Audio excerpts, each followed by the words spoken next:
So, we've now seen all of the characters to be revealed in the core Smash Ultimate game, and we know that there are 5 extra DLC characters yet to be announced. So I'm gonna do my old speculating thing and come up with a bunch of character ideas for these last 5 slots. And to give myself the maximum chance of actually getting something right, we're going to be making a top 10 out of this so that each slot can have 2 potential choices.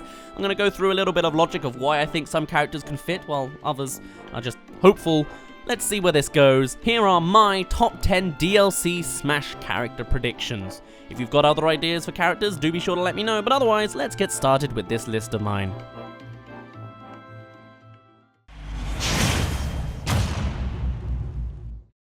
Now, thinking of the logic of following through on the Wii U DLC for characters, there were 7 characters revealed in that game, and 3 of which came from entirely new series. So, in the logic of there being a new series character, number 10 on my list is Crash Bandicoot. He very much could represent that semi-retro kind of character that could get some more representation in newer games. He also got recently a new HD trilogy remake of his game, and I imagine he could be quite an outstanding character. Sakura himself did say that he'll be creating characters from the ground up, and Crash Bandicoot I feel could have a nice array of moves, especially considering his versatility with his Ooga Booga masks that I don't actually know the official name of, as well as his notorious spin attack. I think he's got a lot of options, and he's enough of a crazy, wacky, stylized character that he could fit into this weird, wacky world of Smash Ultimate.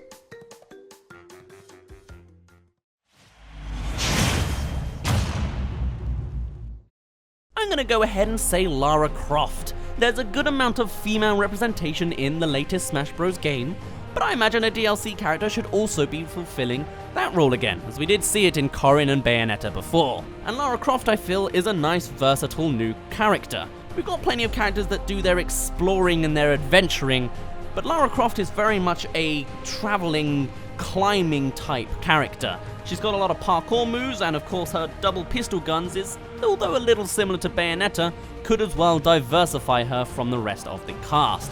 It would also be a nice new way to represent other third-party characters, as well as goes back to that slightly realistic feel that some characters like Solid Snake tried to upkeep, as much as hiding in a cardboard box keeps you realistic.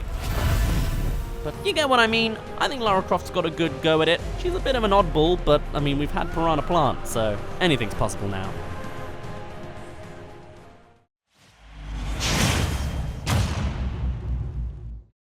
Number 8 on our list is Pyro. I'm going by the logic that spirits do not deconfirm characters, only assist trophies do.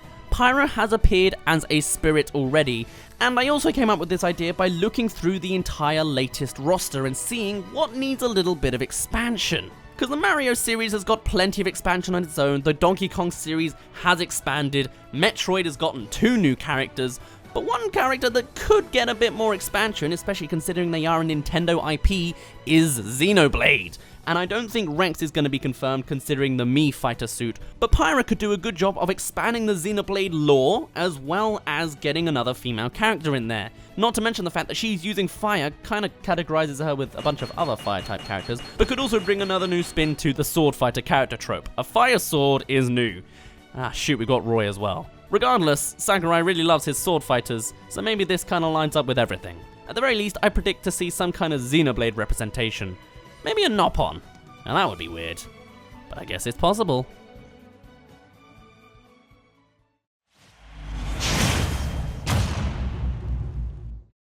Number 7, we're going back to the new series line of logic because most of the characters in the Wii U DLC were new characters from new series. The only other type of category that really was prevalent was old characters from old games that could come back, but considering Ultimate has all of the old characters already in it, we're basically going to replace that all with new series ideas. Just throwing everything at the wall. Regardless, we're going to be going on with the widely popular BanjoKazooie. Now I know that Sakurai said that there'll be a character created from scratch, but it's very clear that there's a lot of Duck Hunt Duo things going on with Banjo and Kazooie, and I think it could work quite nicely. Especially when you consider all the different things Banjo and Kazooie do in their game compared to just Duck Hunt Duo.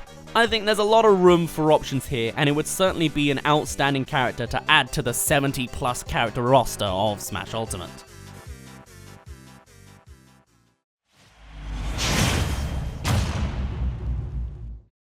Number 6, again another new series character, and one that's appeared in spirit form at least, Shantae. I'm imagining her to be the new representation of the old Bayonetta, in the fact that she's just the female new series character. Plus, she's got a lot of movesets of her own. The fact that she's a pirate is something that we also see as a nice little category for characters. I'm just kind of imagining them in cutscenes now and how different characters would interact with them. But still, she's got a lot of moves, she's got a lot of variety to her. She's also a platformer character, which obviously is a Mario series staple, but I'm not sure there's a whole ton of platformers on the roster. Or at least, there should be room for one more.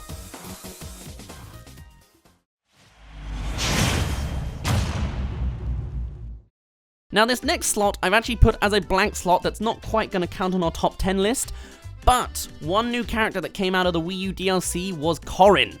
And she existed because she was a new character. Fire Emblem didn't need the expansion, though Sakura loves expanding Fire Emblem anyway.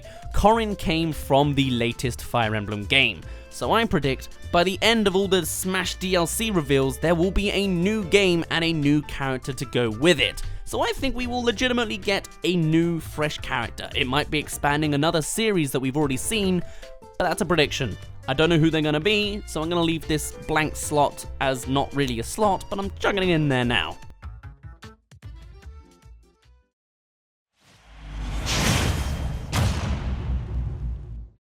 Number 5 though, I'm going to take inspiration from Piranha Plant and go for a bit of a wackier idea. Since everything is possible, I'm going to kind of push those limits today. So, again representing a new series, we're going to go with a character from Katamari. Remember the tiny dude that rolls a ball? We haven't actually seen much of a ball throwing character. We've got bowling balls and cannonballs and being balls, but rolling them? I could see a lot of options here, especially if you consider the idea of Olimar being just a tiny character that's inflated to size. What if Katamari was the same, or halfway there? Whether we have the little guy as a full-sized model that does a bunch of moves using their ball, or actually has the ball as part of their moveset in some form. I can already see their final smash being a giant rolling ball that rolls them up and, I don't know, kicks them into the sky. It's a weird one, and it'd be interesting to see Sakurai's creativity to make it come to life, but it would be interesting. It's got enough of a following, it's wacky, it's weird, it's new, it's out there, it kind of fits the bill anyway.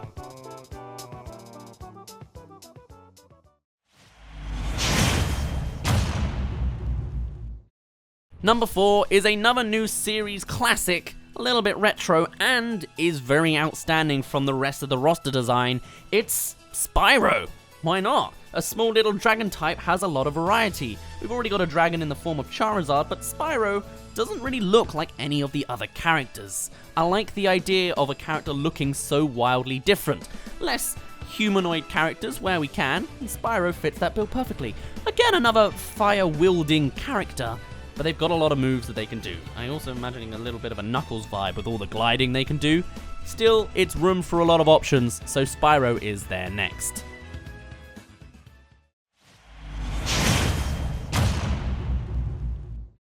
Number 3 is going back to that expansion idea. I was looking through the roster again, thinking of another character that didn't get a lot of expansion even though you think logically they could, and if Street Fighter can get an expansion despite being a third-party game, then I would say the same is the case for Sonic. Everyone's already been arguing for Knuckles or Shadow, but I don't think so. I think we should take the King K. Rool approach, go for the villain of Sonic, Dr. Eggman. Wily got his own slot as an assist trophy, and that immediately made me think, what's Eggman doing? He's just there. I imagine he is in the form of spirit somewhere, or at least a sticker in Subspace Emissary, but I think he could do well on his own, whether as an actual character that stands up on his own 2 feet, or has some kind of robotic assistance. I think it would be very interesting to see how another villain is partaken, especially because he's so top-heavy, so tall and so round up top.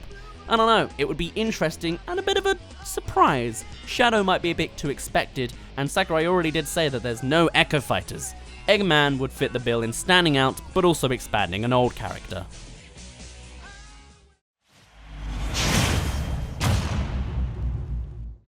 But of course, this is Super Smash Bros. Ultimate. Sakurai knows what you want, so I think they're really gonna go there. I honestly think they're gonna push that boundary just to really hype up players. So number 2, I'm gonna follow this bandwagon and say Geno is gonna make an appearance. Not because he's a good character idea, not because he's part of an overly underrated game or anything, but because he has such a cult following. To really please the crowd with an ultimate game, since it's already confirmed that he's disappointed some with Waluigi, and they've kind of disappointed us too, Geno would be a really wacky idea that could really interest people. Plus, he would kind of mimic the old ideas of bringing in older characters, since Geno is very much an oldly requested character. Geno could make an appearance. Plenty of people have discussed his moveset. It would certainly excite the players one final time.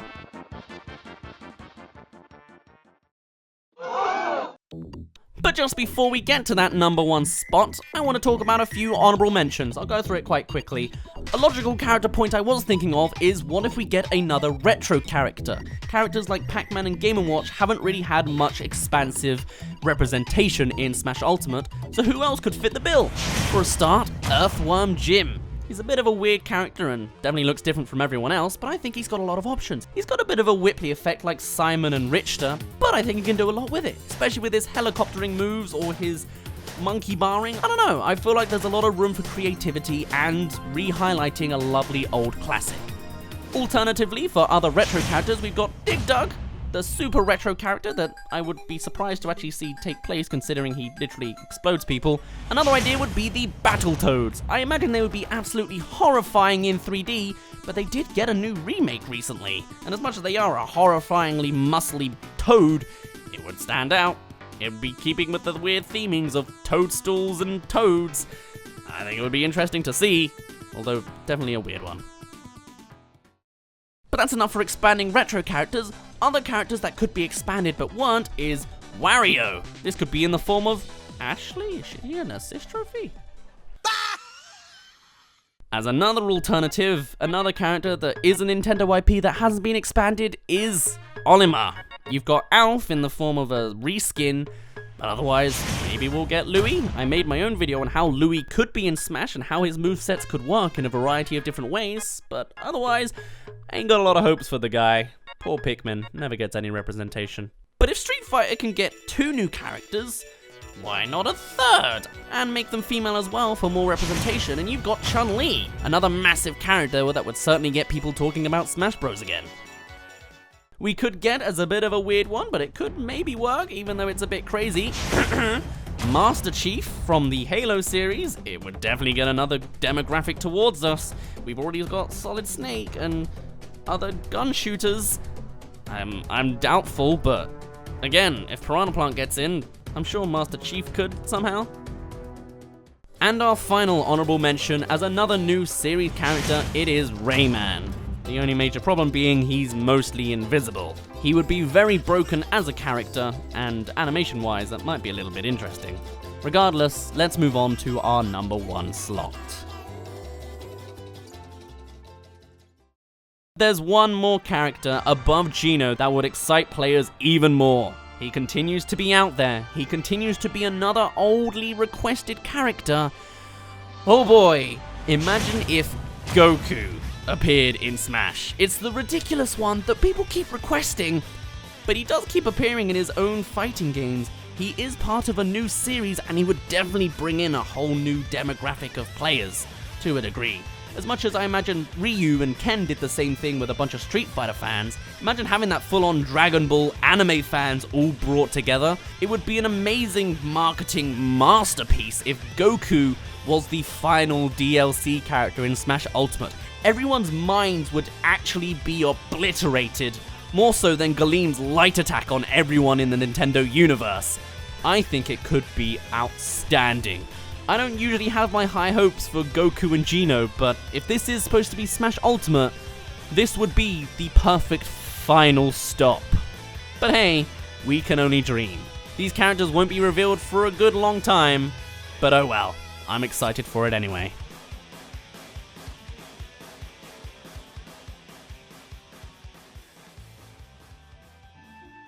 And that is our top 10 Smash DLC predictions. Do be sure to let me know if there's other characters that I missed that you really think might get in there. Maybe you think there's going to be more weird and wacky characters now that we've had Piranha Plant. Or you think I'm completely insane for some of the things that I said. Regardless, thank you very much for watching, and thank you to our current patrons, TheShepard256, Dylan Brill, DazzleKitty, Melchor Velasco, Farian, Kritikill, Daniel, Luke, Wrathberries, and Jim, and anyone else that might have sent a donation since I recorded this video. If you yourself would like to get a shout out and support me in paying rent and food, then do be sure to head over to my Patreon page. If you pledge any amount of money, you will get your own shout out right here every week. Anyway, enough rambling, it's the end screen, I shouldn't be talking anyway.